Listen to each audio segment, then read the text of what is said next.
함께 나눌 말씀의 제목은 각자 자기의 십자가를 지고 라는 제목을 가지고 함께 하나님 말씀 나누겠습니다. 오늘은 성령 강림 주일이죠. 성령 강림절은 예수님이 승천하신 후에 제자들에게 성령이 강림할 것을 알리시고 그 강림의 날을 기념하기 위해서 우리가 함께 성령 강림 주일을 지키고 있습니다.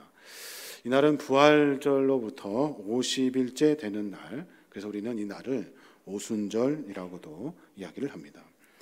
성령 강림절은 기독교 신앙에서 매우 중요한 의미를 가지고 있어요.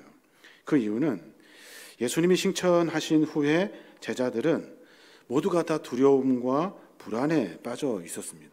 이제 주님이 안 계시니 어쩌면 좋겠는가라는 고민을 가지고 살게 되죠. 그런데 그 뒤에 약속하셨던 성령이 강림하게 되고 성령께서 제자들의 마음 가운데 임하셔서 그 믿음과 용기를 다시 얻게 되었기 때문에 성령 강림절은 기독교 신앙에서 매우 중요합니다. 그들은 어떻게 됩니까? 각자 자기에게 부여된 복음의 사명을 가지고 흩어져 하나님의 복음을, 그 귀한 믿음을 모든 사람들에게 전파하는 일을 감당하게 되는 거예요. 성령 강림절을 기념하여 예수님의 가르침을 우리가 다시 한번 새겨보고 자신의 신앙을 더욱 깊이 발전시키는, 내 안에 성령님이 계셔서 나에게 말씀하시는 하나님의 뜻을 이루어내는 우리 모두가 되어야 될 줄로 믿습니다. 어제는 5.18 광주 민주항쟁 44주년이 되는 그런 날이었습니다.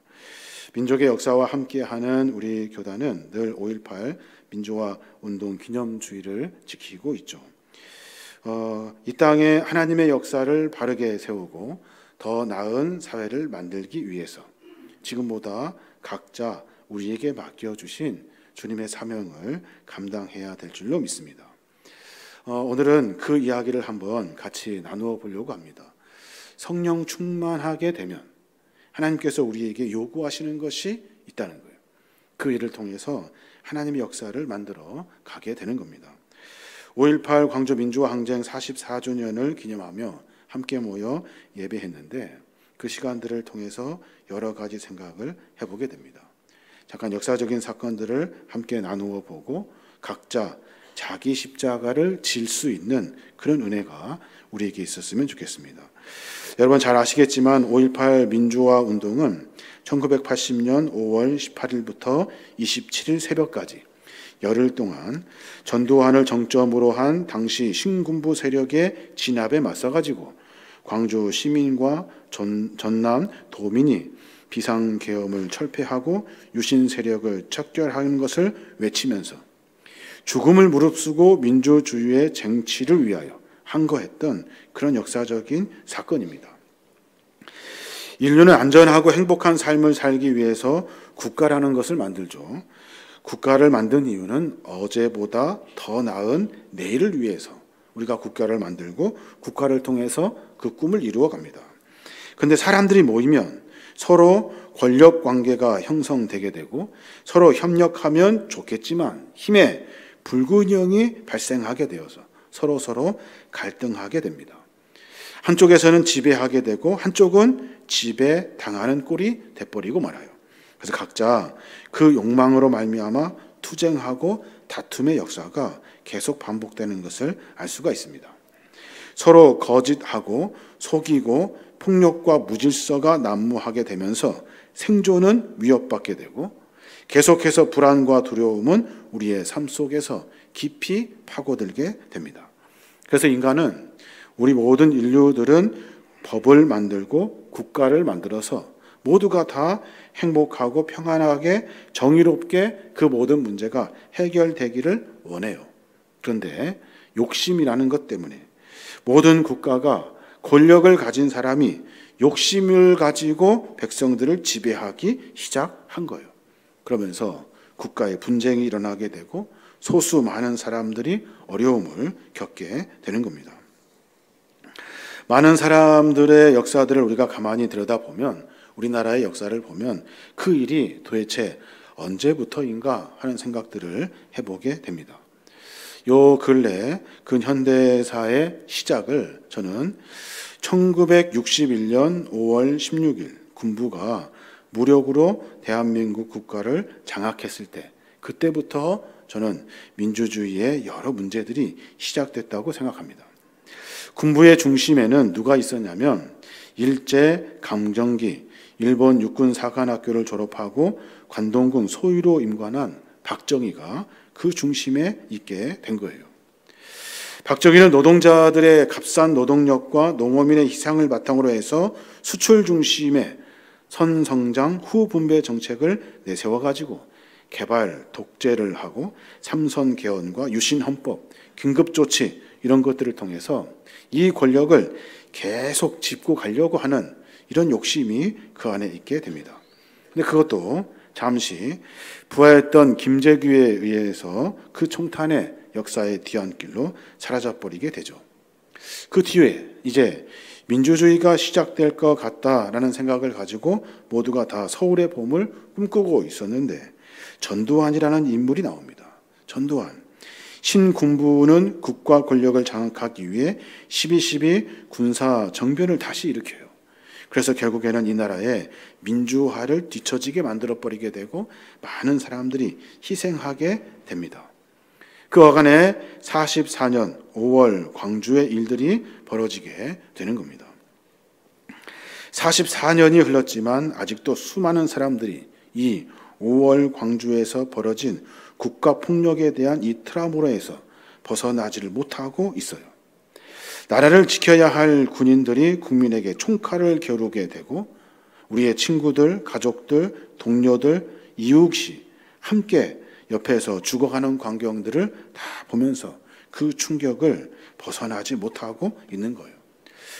잘 아시는 것처럼 5.18 민주화 항쟁은 2,000명에 가까운 사람들이 희생을 당하게 됩니다. 우리의 유가족과 여러 친구들이 그리고 우리의 식구들이 보이지 않는 곳에서 그 아픔 때문에 정신적 고통을 당하며 외롭게 신음하고 있는 거예요.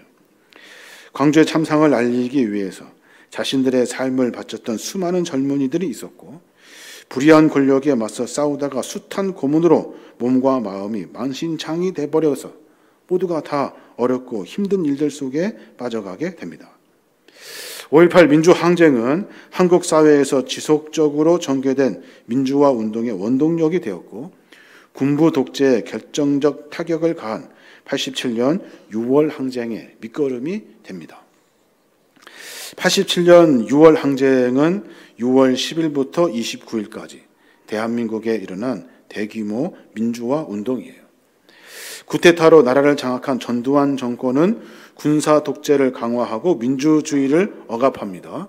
이에 대해서 국민들의 불만과 저항이 점점 커져가게 되고 결국에 87년 1월 서울대학교 박종철 학생이 경찰 고문으로 사망하는 사건이 발생하면서 60대 항쟁이 시작하게 됩니다. 시민들은 전국적으로 일어나는 대규모 시위를 통해서 민주주의를 바로잡으려고 노력을 합니다. 모두가 다 호언철폐, 독재 타도의 구호를 외치면서 거리로 뛰쳐나오게 됩니다. 6월 26일 전국적으로 200만 명이 넘는 시민들이 대규모 시위에 참여하게 되고 그 일들로 하여금 결국에 6.29 선언이 발표되게 되고 6.29 선언을 통해서 대통령 직선제 개헌을 만들어내게 되는 거예요. 그래서 87년 6월 항쟁은요, 대한민국의 민주주의의 발전을 일으킨 가장 중요한 시점이고 우리가 대통령을 직접 우리 손으로 뽑을 수 있는 직선제가 도입하게 만들어지는 그런 중요한 계기를 만들게 됩니다.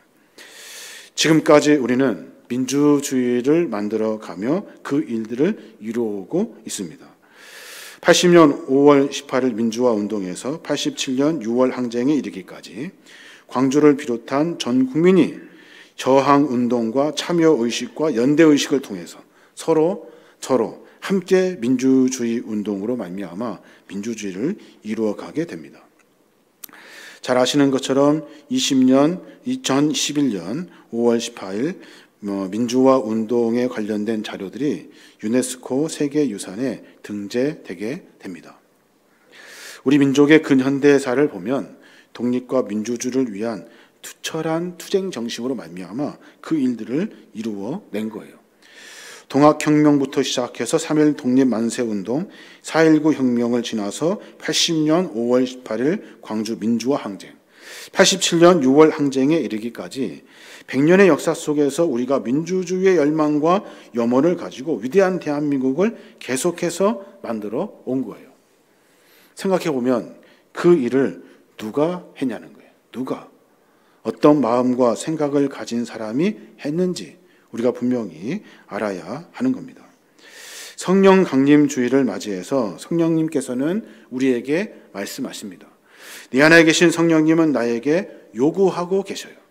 불의와 싸우고 어려움과 그리고 고통과 아픔과 정의롭지 못한 일들에 대해서 나에게 하나님이 말씀하시는 십자가의 사명을 우리가 묵묵히 감당해야 하는 겁니다. 나는 지금 무엇을 해야 하는가 하는 고민, 그 고민을 가지고 우리가 삶을 살아야 하는 겁니다. 모두가 각자 자기의 자리에서 나라와 민족을 위해 묵묵히 자신의 십자가를 지신 민족의 선열들 때문에 이 역사가 이어져 왔다는 것을 깨닫고 지금 내가 해야 할 일을 찾아가는 겁니다. 다산 정약용 선생님의 일화가 생각이 나는데, 다산 정약용 선생님은 조선 후기 훌륭한 실학자이시죠. 개혁가이고 역사, 문화, 정치, 경제 다양한 분야에서 뛰어난 업적을 남기신 분이셔요. 그분이 지은 책 중에 유명한 책들이 많지만 경세, 유표, 목민심처, 흠음신서라는 책들이 있어요.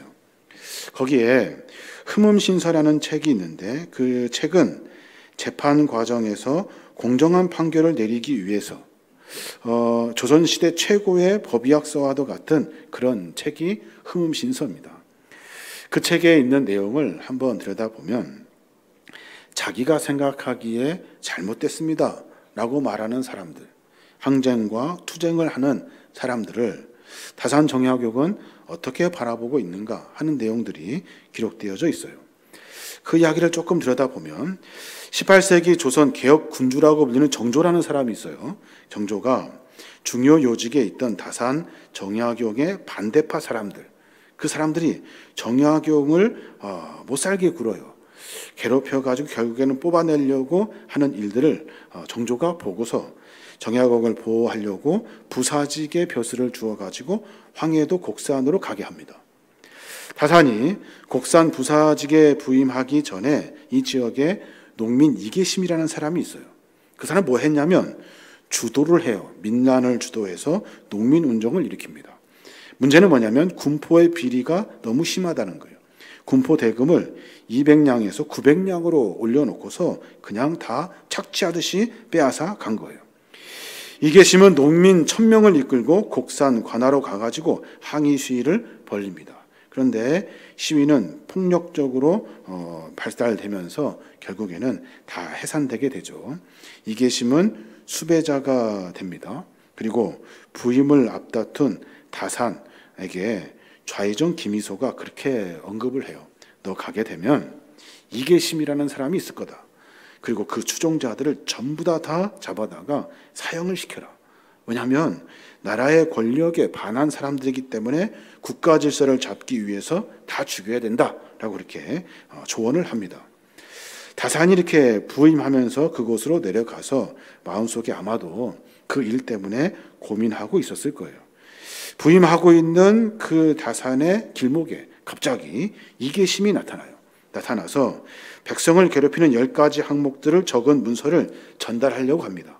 그런데 같이 갔던 곤졸들에 의해서 이계심이 체포되게 되죠. 이계심과 함께 다산이 관하로 가게 되고 그곳에서 다산이 판결을 하게 돼요. 여러 상황들을 듣고 그 일들을 판결하게 되죠. 판결이 어떠냐면 무죄 판결을 내려버려요. 그 사람은 아무 죄가 없다. 석방해줘라 라고 한 거예요. 왜 풀어주냐고 사람들이 막 난리가 났습니다. 그때 정약용이 한 말을 이렇게 기록해 놨어요. 뭐라고 했냐면 그가 그렇게 말합니다. 통치자가 밝은 정치를 펴지 못하는 이유는 백성들이 제 몸의 평안함만 꾀하느라 백성들을 괴롭히는 통치자에게 항의하지 않기 때문이다.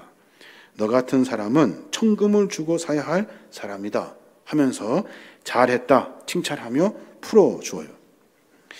이계심은 자기가 할 일을 했다 하는 거예요. 자기가 할 일을 했다. 신약 성경에 보면 구레네 사람 시몬이 나옵니다. 오늘 우리가 읽었던 본문의 말씀인데 그 사람은 시골에서 올라오다가 갑자기 예수님의 십자가의 행렬을 만납니다. 그리고 로마 병사가 갑자기 예수가 지어야 할 십자가를 구레네 사람 시몬에게 지게 해요. 시몬과 예수는 아무 관련이 없어요. 시몬은 예수를 알지도 못해요. 시골에서 있다가 올라오는 길에 딱 걸려든 거예요. 로마인들과 유대인들은 도시나 마을 밖으로 가서 사형 집행을 하는데 원래 사형수가 자기 십자가를 지고 그곳까지 가야 하는데 예수님께서 채찍을 너무 많이 당하셔가지고 힘이 없어 지고 갈 수 없으니까 군인이 한 사람을 징발하여 대신 지고 가게 했다는 거예요. 그때 지나가다가 우연히 걸려든 시몬, 그 시몬에게 그 십자가를 지게 합니다. 로마 군대의 위력 때문에 말도 못하고 속으로 부글부글 끓었을 거예요. 불만이 이만저만 아니었을 거예요. 내가 그 십자가 왜 져야 하냐고 불평하며 원망할 수도 있었어요. 그런데 그 시몬은 그 십자가를 집니다. 그리고 그곳까지 예수님과 함께 골고다 언덕까지 올라갑니다. 십자가를 지는 그 일들 때문에 시몬이 아무 상관없는 십자가를 지는 바람에 우리가 십자가의 구원을 만나게 된 거예요. 참 여러 가지 일들로 고민이 되는 본문인데 마가복음에서는 시몬을 소개하면서 이렇게 소개해요. 알렉산더 루포의 아버지라고 말해요. 잘 알고 있는 사람처럼 소개하고 있어요. 근데 그 당시는 시몬은 예수를 모르고 그 일 때문에 시몬은 예수를 영접하게 되고 온 가족의 식구들이 함께 주의 사역을 감당하게 됩니다. 마가복음은 이 본문을 가장 중요하게 생각해요. 우연히 지을 수밖에 없는 십자가. 아무 생각 없이 나에게 맡겨진 십자가. 문득 갑자기 들었던 생각 때문에 항쟁하고 투쟁하고 민주화 운동에 앞장섰던 수많은 소녀들과 함께 갑자기 맞닥뜨려진 상황에서 지게 될 자기의 십자가. 그 십자가를 마가는 매우 중요하게 생각을 합니다. 마가복음 8장 34절에 보면 그가 그렇게 말해요. 예수님의 말씀을 그대로 전하는데 무리와 제자들을 불러 이르되 누구든지 나를 따라오려거든 자기를 부인하고 자기 십자가를 지고 나를 따를 것이니라 그래요. 나를 따라오려거든 주님을 따르려면 자기를 부인하고 자기 십자가를 지고 따르래요. 여기서 말하는 자기 십자가는 도대체 뭘까요? 옳음과 정의, 그리스도임의 복음과 교회를 위해 갑자기 맡게 되는 각자 자기의 사명을 말해요. 마치 시몬이 지나가다가 너 이리 와, 너 이 십자가를 지어 라고 했을 때 자기를 부인하고 나는 십자가를 칠 사람이 아닙니다 라고 도망간 것이 아니라 자기를 부인하고 그 십자가, 맞닥뜨리는 십자가를 지고 그 사역을 감당했던 것처럼 하나님의 역사는 그로 말미암아 구원의 역사가 이루어지게 된 거예요. 역사적으로 다시 보면 동학농민혁명이 그렇고 3.1 독립만세가 그렇고 그리고 6.25 전쟁도 그렇고 나라를 지키기 위해 독재 권력과 싸우면서 투쟁했던 4.19 혁명이 그렇고 6월 항쟁이 그렇고 5.18 민주항쟁이 그렇고 모두가 다 갑작스럽게 맞닥뜨려지는 그 십자가를 짐으로 말미암아 민주주의의 길을 열어낸 거예요. 5.18 광주 시민과 전라도 도민은 이 땅의 민주화를 위해서 갑작스럽게 만나게 되는 십자가를 묵묵히 지어낸 거예요. 복음서 전체에서 예수님이 지셨던 십자가를 분명하게 대신 지어가는 시몬의 이야기들을 통해서 우리는 십자가의 구원을 만나게 됩니다.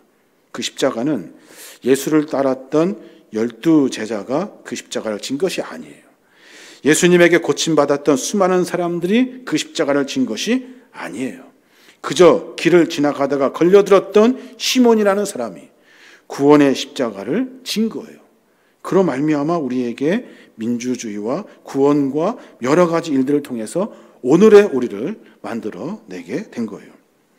이 사실은요, 충격적입니다. 충격적이에요. 하나님은 어떤 분이십니까? 하나님은 어떤 상황에서든지 누구든지 선택하실 수 있는 분이 하나님이셔요. 역사의 십자가를 지게 하시는 분이 하나님이시고 그 사명을 감당하는 사람들을 통해서 믿음의 역사를 만들어 가시고 나라와 민족을 구원하는 민주주의를 만들기 위해서 그 일들을 맡기시는 분이 하나님이셔요. 시몬은 그 십자가를 달게 받았고 그의 가족은 하나님의 자녀가 되었고 그 일들로 하여금 십자가의 구원의 소식이 2000년이 지난 지금 우리에게 들려오게 되고 우리가 구원받게 된 거예요. 이게 바로 자기를 부인하고 내가 져야 할 십자가를 짓는 신앙인의 삶의 모습이라는 겁니다. 마지막으로 보네포 목사님의 일화를 소개하고 말씀을 마치려고 합니다. 보네포 목사님의 이야기를 보면 각자 자기 십자가를 진다는 것이 무엇인지 깊이 깨달을 수 있어요. 보네포 목사님은 1906년 독일 블레슬리우에서 태어나셨고 17세 튜밍겐 대학교에 입학하셔서 이듬해 베들린 대학 신학부에서 신학을 공부합니다. 그때 당시의 교수님들이 보네포의 학문적 재능을 아주 높게 평가해요. 세계적인 신학자 하르만은 천재적인 신학 청년이다 라고 극찬했고 20살 때 그가 썼던 졸업 논문 성도의 교제라는 논문을 칼 바르트가 보고 하나의 신학적 기적이다 라고 말할 만큼 아주 탁월한 학문적 재능을 가지고 있는 사람이 보네포 목사님이래요. 보네포 목사님은 1933년 히틀러가 집권할 때 고백교회를 세우고 히틀러와 함께 계속해서 투쟁을 하며 나가게 됩니다. 그런데 1939년 당시 33세 때 2차 대전이 극에 달하게 되고 보네포의 안전을 염려했던 많은 사람들이 보네포 목사님을 미국으로 이렇게 모시게 돼요. 라인홀드 니버와 폴 레만 그 교수님들이 미국 유니온 신학교의 교수로 보네포를 초빙해서 미국에 거주하게 됩니다. 근데 보네포 목사님의 마음과 생각 속에 견딜 수가 없어요. 무엇이 견디기 어렵냐면 독일에 있는 형제들에 대한 생각 때문에 내가 지금 미국에서 교수로 있으며 평안하게 전쟁도 없는 그 땅에 있을 일이 아니라는 거예요. 왜 그 마음이 들었을까? 왜 그 생각이 들었을까? 견디지 못하고 보네포 목사님은 독일로 가는 마지막 배를 타게 됩니다. 그러면서 그가 지은 시 자유를 찾는 길이라는 시를 짓게 돼요. 그 시를 보면 이렇게 말하고 있습니다. 하고 싶은 일을 하려고 하지 말고 옳은 일을 하려고 하라. 가능한 것 속에 떠 있지 말고 용감하게 현실적인 것을 붙잡으라. 자유는 사고의 도피 속에 있지 않으니 그것은 행동 속에서만 존재한다. 소심한 망설임에서 삶의 풍파 속으로 나오라. 하나님의 계명과 신앙만을 의지하라. 그리하면 자유는 기쁨으로 내 영혼을 맞이하리라 라고 시를 짓습니다. 그리고 나서 독일로 돌아와 가지고 자기 매형인 한스 폰 도나니와 함께 고백교회 안에서 함께 저항 운동을 계속하게 되죠. 43년에 보네포와 도나니는 독일 나치 국가 정치경찰 게스타포에 의해서 체포되게 되고 수용소로 가게 돼요. 1945년 4월 9일 독일에 있는 한 수용소에서 이제 보네포 목사님이 교수용으로 처형되게 됩니다. 그때 나이가 39살이에요. 그 감옥에서 이제 죽음을 앞에 놓고 보네포 목사님이 차가운 지하 감옥에서 자기의 약혼 여인 마리아 폰 베네마이어에게 편지를 씁니다. 그 편지가 여러분 잘 아시는 선한 능력으로 라는 그런 시예요. 주 선한 능력으로 안으시네. 그 크신 팔로 날 붙드시네. 절망 속에도 흔들리지 않고 사랑하는 주 얼굴 구하리. 주 선한 능력으로 안으시네. 그 크신 팔로 날 붙드시네. 절망 속에도 흔들리지 않고 사랑하는 주 얼굴 구하리. 선한 능력으로 일어서리. 주만 의지하리. 믿음으로 우리 고대하네. 주 오실 그날 영광의 새날을 맞이하리. 자기 약혼녀에게 이 실을 씌워놓고 참수형을 당하게 되죠. 그 나이가 39세. 보네포 목사님이 죽은 지 3주 후에 히틀러는 자살하게 됩니다. 그리고 한 달 뒤에 전쟁은 끝이 납니다. 참 안타까운데 우리는 여기서 중요한 도전을 받을 수 있어요. 각자 자기 십자가를 진다는 것이 무엇인지 보네포 목사님은 여러 글들을 통해서 우리에게 가르쳐 줍니다. 그 첫째가 뭐냐면 진실한 신앙인의 삶은 무엇인가 하는 고민을 가지고 살으래요. 진실한 신앙인의 삶은 무엇인가? 오늘 우리는 어떻게 살아갑니까? 우리는 예수의 제자로 살아가고 있는가? 아니면 하나의 종교인으로 살아가고 있는가? 나에게서 신앙의 삶이 드러나고 있는가? 나는 과연 그리스도인인가? 나는 과연 주님의 제자인가? 하는 것을 생각해 보래요. 또 하나 보네포 목사님의 이야기를 통해서 신앙의 모습을 우리가 알게 되는데 그것은 뭐냐면 우리가 그리스도인이라면 기본적으로 이웃을 위한 삶을 살아야 한다는 거예요. 나를 위한 삶이 아니라 이웃을 위한 삶을 사는 것. 그것이 바로 목사님이 자기 십자가를 지는 방법이다라고 우리에게 가르쳐주고 있는 거예요. 세 번째 우리에게 말씀하고 있는 자기 십자가의 방법은 우리의 궁극적인 소망은 하나님께 있다는 거예요. 하나님께. 교수대를 향해 걸어가면서 그 동료 죄수이자 교인들에게 그는 그렇게 말하고 교수형으로 걸어갑니다. 이제는 끝났습니다.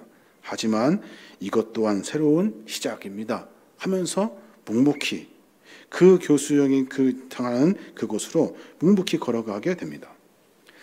여러분의 소망은 어디에 있습니까? 잘 되고 부자가 되고 돈을 얻고 명예를 얻는 것. 우리는 대부분 거기에 우리의 소망이 있습니다. 조금 적어지면 안타깝고 조금 모질라면 부족하다고 불평하고 더 높아질 수 있고 더 많은 것을 누릴 수 있다고 자랑하며 살아갑니다.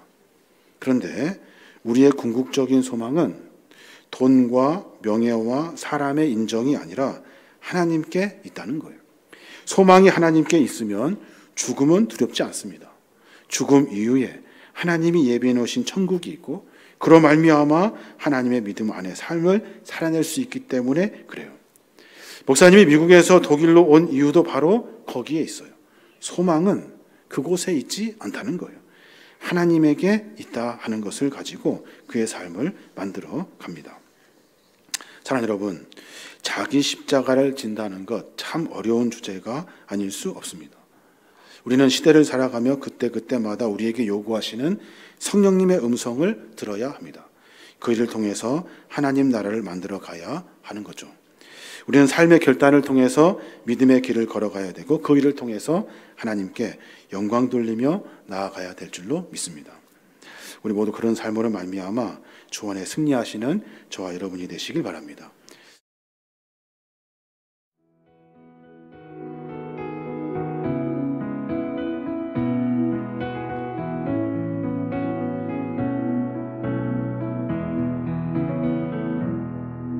그 선한 힘에 고요히 감사여 그 놀라운 평화를 누리며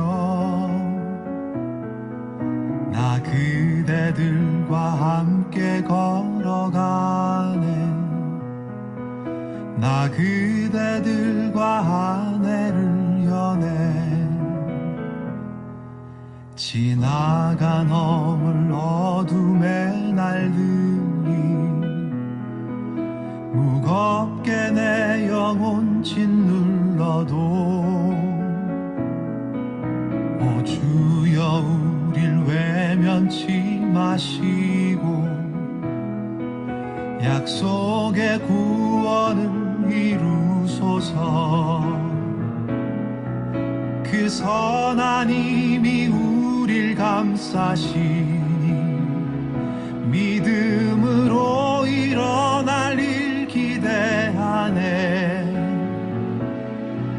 주 언제나 우리와 함께 계셔 하루 또 하루가 늘 새로워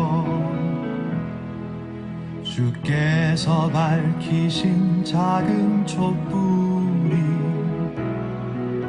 어둠을 헤치고 타오르네. 그 빛에 우리 모두 하나 되어 온 누리에 비추게 하소서. 그 선한 힘이 우릴 감싸시니 믿음으로 일어날 일 기대하네. 주 언제나 우리와 함께 계셔. 하루 또 하루가 늘 새로워. 이 고요함이 깊이 번져갈 때 저 가슴 벅찬 노래 들리네. 다시 하나가 되게 이끄소서. 당신의 빛이 빛나는 이 밤. 그 선한 힘이 우릴 감싸시니 믿음으로 일어날 일 기대하네. 주 언제나 우리와 함께 계셔. 하루 또 하루가 늘 새로워.